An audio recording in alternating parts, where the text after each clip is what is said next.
사랑하는 배다니교회 성도님들, 참으로 반갑습니다. 벌써 뵌 지도 오래됐고 정말 보고 싶습니다. 비록 우리가 함께하지 못하고 영상으로 만나지만 영상 가운데도 하나님이 함께하시라 분명히 믿습니다.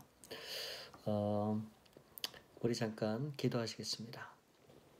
우리 참으로 좋으신 아버지 감사합니다. 오늘도 이렇게 귀한 아침 말씀으로 함께 나누길 원합니다.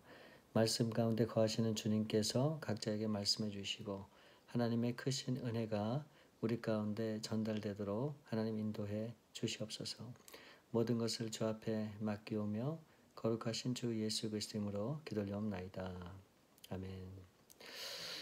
오늘 말씀은 마가복음 14장 32절부터 42절 말씀입니다.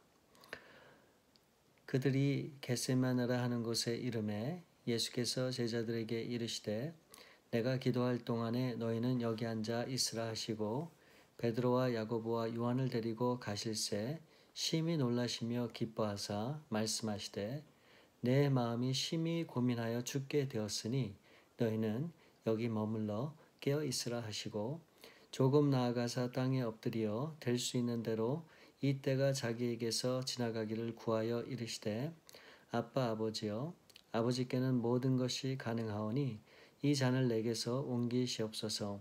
그러나 나의 원대로 마옵시고 아버지의 원대로 하옵소서 하시고 돌아오사 제자들이 자는 것을 보시고 베드로에게 말씀하시되 시몬아 자느냐 내가 1시간도 깨어 있을 수 없더냐 시험에 들지 않게 깨어 있어 기도하라 마음에는 원이로되 육신이 약하도다 하시고 다시 나아가 동일한 말씀으로 기도하시고 다시 오사 보신즉 그들이 자니 이는 그들의 눈이 심히 피곤함이라.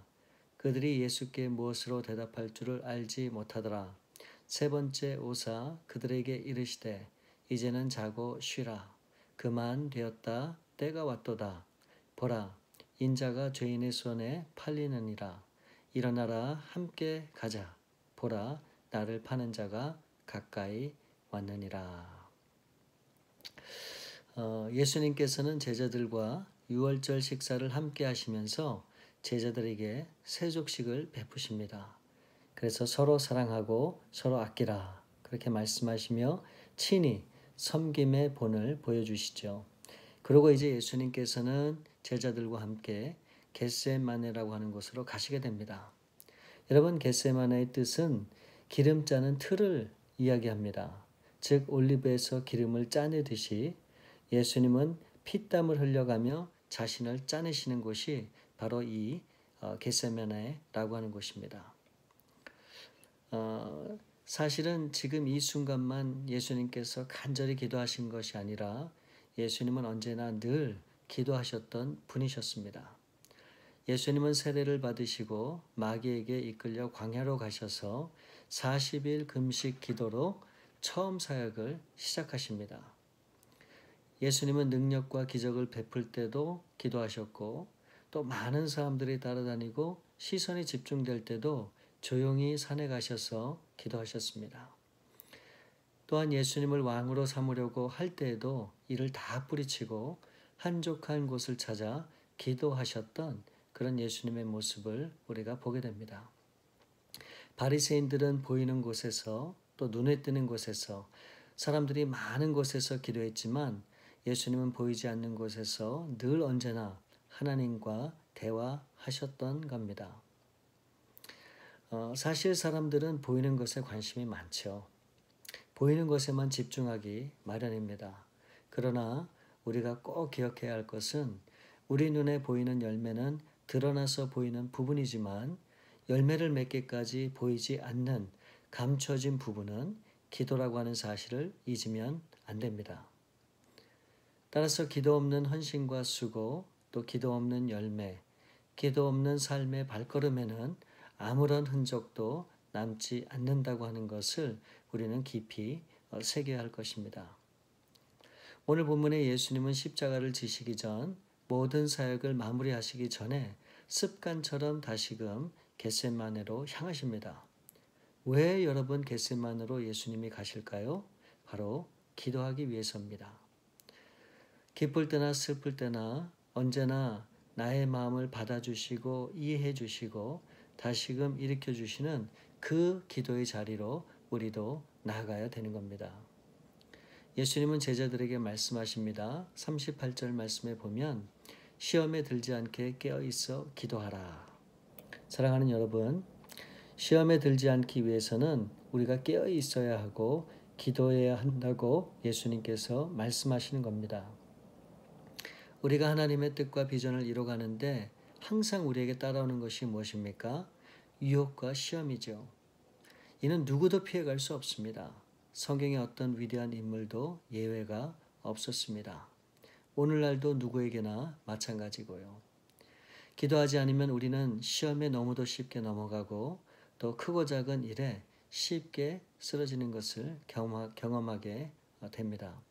그래서 오늘 주님께서 끝까지 하나님의 뜻과 비전을 붙들고 나아가려면 시험에 빠지지 말도록 기도하라고 가르치고 계시는 겁니다.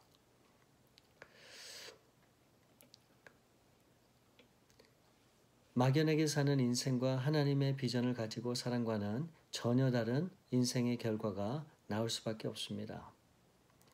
요즘 코로나 바이러스로 온 세상이 전염되고 두려움에 떨고 있는데 하나님의 뜻과 비전이 없는 사람들은 어떻습니까? 이 전염병이 공포의 대상이죠. 정말 하루에도 수많은 사람들이 죽어가는 것을 보며 두려워할 수밖에 없습니다. 그래서 어떻게든 살아남기 위해서 자신을 지키고 보호하는 일에 급급할 수밖에 없는 것이죠. 그러나 하나님의 비전이 있는 사람들은 어떨까요? 물론 이번 사태로 힘겹고 어렵지만 그 가운데 하나님의 뜻이 있음을 믿고 지금 이 환경에서 하나님의 뜻이 무엇인가를 깊이 생각하며 그 뜻을 향해 자신이 할 수 있는 발걸음을 옮기는 겁니다. 그리고 하나님 앞에 조용히 나아가 하나님의 긍휼을 구하게 되는 것이죠. 따라서 우리가 하나님의 비전을 품게 되면 그 비전이 우리의 삶을 이끌어갈 것입니다. 그 비전이 온갖 어려움과 역경을 이길 수 있도록 도울 것이고 승리의 자리로 나아가도록 할 것입니다. 내 의지와 결단과 내 뜻이 아니라 하나님의 비전이 우리를 인도해 갈 것입니다. 그래서 우리는 하나님의 비전에 이끌려 가기 위해서는 반드시 기도의 자리가 있어야 한다는 것이죠. 그리고 이 자리는 내 뜻을 꺾는 자리가 되어야 하고 동시에 시험을 이기는 자리가 되어야 한다는 것입니다. 내 뜻을 품은 사람들은 어려운 역풍을 만나면 쉽게 넘어지고 쓰러집니다. 모든 것이 내가 원하는 대로 슬슬 풀리면 하나님이 살아계시고 나를 사랑하신다고는 확신이 서지만 조금만 삶이 요동치면 바로 하나님을 원망하고 삶을 비관하기 시작하죠. 모든 것이 부정적으로 바뀌게 됩니다. 그러나 하나님의 뜻 안에서 비전을 품은 자들은 어떤 시험이 오든 역경을 만나든 고민이 찾아와도 비전에 이끌려가는 인생이 되었기 때문에 기도의 자리에서 이 모든 것을 이겨내게 되는 것입니다.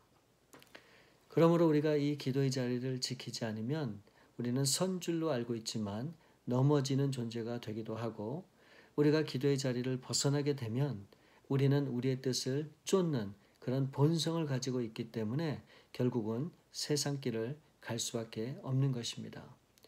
그래서 매일 나 자신을 꺾는 기도가 절실히 필요하고 또 매일 십자가를 지고 나아가는 이런 기도의 삶이 우리 가운데 필요한 것입니다.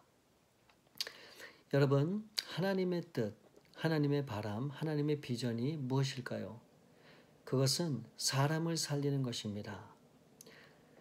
하나님께서 이 땅에 예수님을 보내신 이유는 사람을 살리는 교회를 세우기 위해 예수님을 보내신 겁니다. 그래서 교회가 하나님의 꿈입니다. 하나님의 꿈을 세우기 위해 구원을 이루기 위해 사람을 살리기 위해 주신 것이 바로 교회라고 하는 겁니다.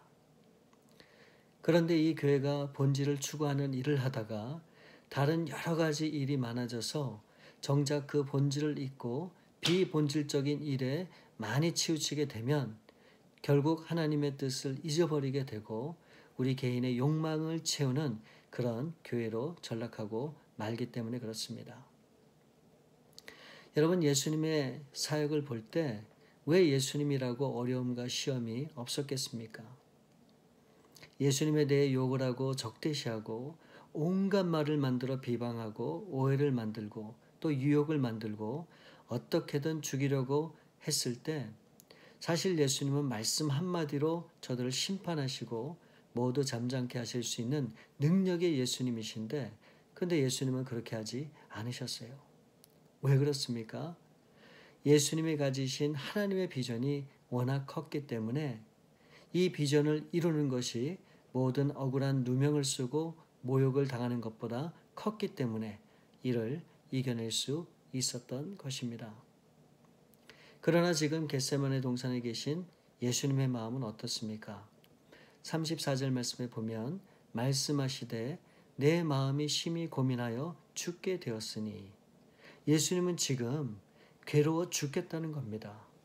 이와 같은 모습은 이전에도 볼 수 없었던 모습이죠. 정말 수없이 많은 어려움 가운데, 시험 가운데, 고통 가운데서도 언제나 당당하고 의연한 예수님이셨는데 지금은 심한 번민 가운데 죽게 되었다고 고백을 하고 있는 겁니다. 여러분, 너무 궁금하지 않으세요? 아니, 평범한 사람들 중에서도 죽음 앞에 의연했던 사람들이 많이 있는데 어떻게 하나님의 아들인 예수님이 이렇게 연약한 모습을 보이실 수 있는지. 그리고 지난 3년 동안 제자들과 함께 하시면서도 자신의 죽음에 대해 3번 이상 말씀하시고 이를 위해 왔다고까지 가르치신 예수님이 지금은 자신이 죽게 되었다고 고민하고 있는 그런 나약한 모습을 우리가 보게 됩니다. 근데 여러분, 저는 예수님의 이 고백과 마음이 정말 저에게 큰 은혜가 됩니다. 여러분, 예수님이 가신 그 길이 우리가 가야 되는 길이기 때문에 그렇습니다.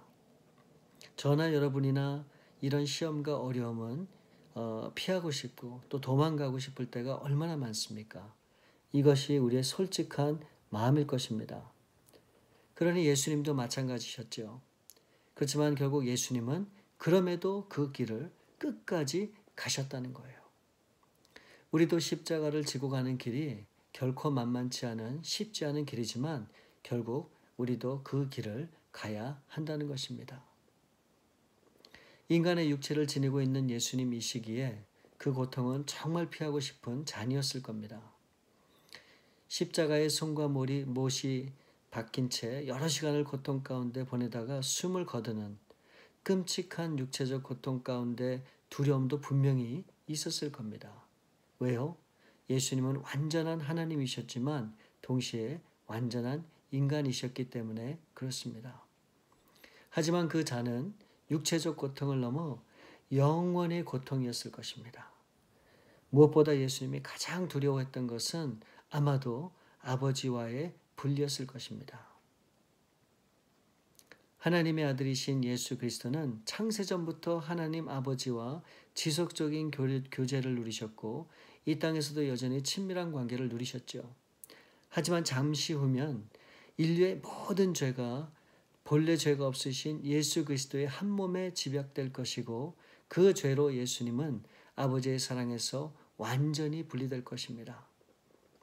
그로 인해 하나님 아버지께서도 예수 그리스도를 외면할 것인데 어쩌면 예수님께서는 그것이 더 두려우셨을 것입니다.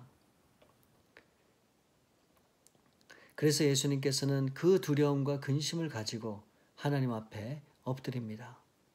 이 잔을 내게서 옮겨달라고, 다른 방법이 있다면 그 고통을 피하게 해달라고 하시는 겁니다. 그럼에도 하나님께서는 어떻게 하십니까? 침묵하십니다. 다른 방법이 없었습니다. 모든 것이 가능한 하나님 아버지셨지만 이것만은 가능하지 않았습니다. 그만큼 하나님의 성품은 공의로웠고 그만큼 하나님을 떠난 인간들의 죄는 깊었음을 알 수 있습니다. 하늘은 어둠에 쌓일 것이며 성부 하나님께서는 얼굴을 돌리실 것입니다. 우리는 그때 예수님께서 외치셨던 절규를 알고 있죠. 나의 하나님, 나의 하나님, 어찌하여 나를 버리시나이까. 그러나 그 방법밖에는 없었습니다. 그러나 역설적으로 우리가 생각해 보면 우리를 향한 하나님의 사랑은 그만큼 깊었음을 알 수 있는 것입니다. 바로 이 하나님의 공의와 사랑은 십자가 위에서만 만날 수 있었기 때문입니다. 예수님께서도 그것을 알고 계셨죠. 그래서 너무나 감당하기 힘든 고통이었지만 자신의 뜻이 아닌 아버지의 뜻대로 이루어지기를 원한다고 기도하셨던 겁니다. 36절 말씀에 보시면 이르시되 아빠 아버지여 아버지께는 모든 것이 가능하오니 이 잔을 내게서 옮기시옵소서. 그러나 나의 원대로 마옵시고 아버지의 원대로 하옵소서 하시고 평생을 아버지의 뜻에 따르셨던 그 모습 그대로 순종하는 예수님의 모습을 우리가 보게 됩니다. 사랑하는 여러분, 사탄은 오늘도 우리를 유혹합니다. 꼭 내가 십자가를 지어야 하느냐고, 내가 십자가를 질 이유가 뭐가 있느냐. 따라서 우리도 분별을 잘해야 됩니다. 과연 내 뜻인가, 내 욕망인가, 아니면 하나님의 뜻이고 하나님의 비전인가. 아무리 선하고 좋은 일이라고 할지라도 그것을 내 뜻으로 하는 것이라면 열매가 없습니다. 그러나 하나님의 뜻을 언제나 마음에 품고 나아가면 내가 하는 모든 것이 하나님의 뜻과 비전이 되는 것입니다. 오늘 겟세마네 동산에서 예수님이 마지막까지 간절히 기도하신 이유가 무엇입니까? 바로 내 뜻을 꺾고 포기하는 일이 필요했기 때문인 것이죠. 왜 사람들 간에 갈등이 있을까요? 부부 간에, 친구 간에 어려움이 있을까요? 그것은 내 뜻을 포기하지 않기 때문입니다. 끝까지 내 뜻을 주장하기 때문에 그렇습니다. 따라서 오늘 하루 우리 예수님처럼 내 마음의 고집과 생각을 내려놓고 순간순간 하나님의 뜻이 무엇인가를 생각해 보길 원합니다. 여전히 내 뜻이 나를 짓누른다면 예수님이 가셨던 겟세마네의 기도의 자리처럼 우리 기도의 자리로 나아가 차분히 나를 내려놓으시고 하나님 앞에 조용히 기도하실 수 있기를 바랍니다. 우리 참으로 좋으신 아버지, 우리 예수님께서 겟세마네 동산에서 마지막 자신의 뜻을 내려놓고 하나님 앞에 순종하신 모습처럼 우리들도 오늘 하루 우리의 뜻을 온전히 내려놓고 하나님의 뜻을 구하며 하나님의 뜻을 이뤄가는 그런 귀한 삶이 될 수 있길 간절히 바라고 원합니다. 우리 사랑하는 성도님들, 오늘도 주님 안에서 하나님이 기뻐하는 하나님의 뜻을 이루며 하나님이 주시는 평강과 기쁨으로 가득 채워지는 아름답고 복된 하루가 될 수 있도록 우리 주님 인도하여 주시옵소서. 감사하신 주 예수 그리스도 이름으로 기도 올리옵나이다. 아멘.